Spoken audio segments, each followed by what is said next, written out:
In today's video, I'm going to teach you how to replace image in Canva. This is a quick, reliable way to refresh a design without rebuilding anything from scratch, and it works the same whether you're using a template or a custom layout you made yourself.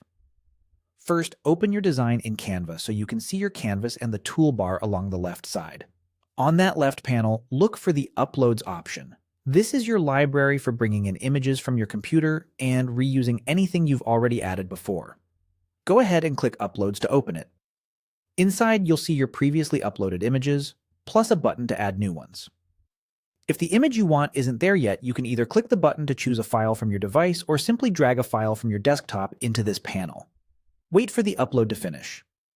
Canva will show a quick progress indicator. Once it appears in the grid, you're ready to use it. Now for the replacement. On your page, locate the image you want to swap out. In most designs, that image sits inside a frame or placeholder, which is great because it preserves size, shape, and layout for you. From the Uploads panel, click and hold the new image. Then drag it towards the existing image on your canvas.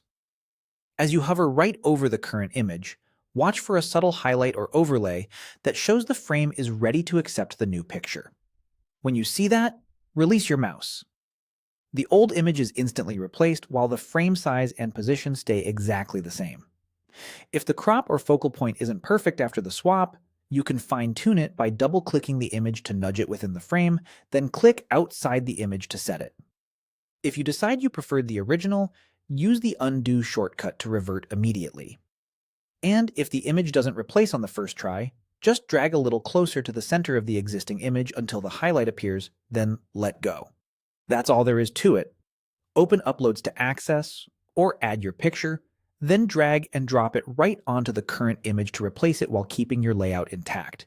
This method is fast, consistent, and ideal for testing different visuals in the same design. Thanks for watching, and feel free to practice on a duplicate page so you can experiment without changing your original.